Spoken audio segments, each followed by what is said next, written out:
কালকের একটা ঘটনা দেখলাম, ফারুক ভাই ফাহিম ভাইয়ের দ্বন্দ্ব, এটা ব্যথা দেয় যে দুজনেই ফর্মার ক্রিকেটার, তাদের কেন ইগোর প্রবলেম হবে? তারা তো ক্রিকেটের উন্নয়নের জন্যই আসছেন, এবং তারা যখন আসছে তাদের অনেক কমিটমেন্ট আমি দেখছিলাম। বিশেষ করে ফাহিম ভাই তো অনেক ইন্টারভিউ দিয়েছিলেন যে উনি অনেক সুদূর প্রসারী প্ল্যান করছেন, দেখছেন, অনেক কিছু চিন্তা করছেন। তো সেগুলো তো আমি এখন দেখতেছি, সেটা আমি দেখতেছি একটা লোভ লালসার মতন হয়ে যাচ্ছেন, যে আমি অপারেশন না পাইলে আমি কাজ করবো না, আমি পদত্যাগ করবো। এটা লোভ লালসা। জাস্ট আমার মনে হয় এই লোভ লালসা কেন ওনাদের মধ্যে আছে, যে আমার টিকিট অপারেশন নিতে হবে কেন?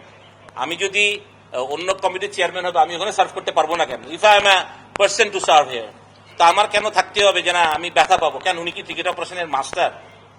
আমার কথা, তো ফারুক ভাই ফাহিম ভাই দুজনেই অনেক সিনিয়র মানুষ, এবং ফাহিম ভাই তো ডেফিনেটলি আমাদের সবার গুরু, আমাদের ক্রিকেট প্রশিক্ষক বা আমাদের সাথে অনেক বছর, এবং উনি এত বিচক্ষণ মানুষ। উনি এটা পাবলিক করবেন কেন?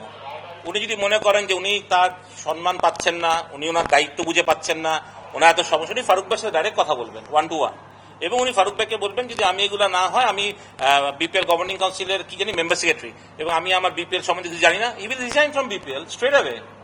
এবং তাহলে আমাদের ক্রিকেটারদের মানুষ কি ভাববে, যে আসলে তো আমরা মানে আমাদের নিজের স্বার্থের জন্য পড়ে যাই, তার মানে এই কথাটা ভাবাটা তো খুবই স্বাভাবিক হয়ে যাচ্ছে। আমাদের সব ক্রিকেটারের জন্য তো এটা খুবই লজ্জাজনক একটা ব্যাপার আমি মনে করি। দুজন সিনিয়র মানুষ যেটা করলেন, আমাদের দেশে যত ক্রিকেটার আছে, আমরা যারা ন্যাশনাল টিম খেলি বা ন্যাশনাল টিমের বাইরে যত, তাদের সবার জন্য খুব লজ্জাজনক।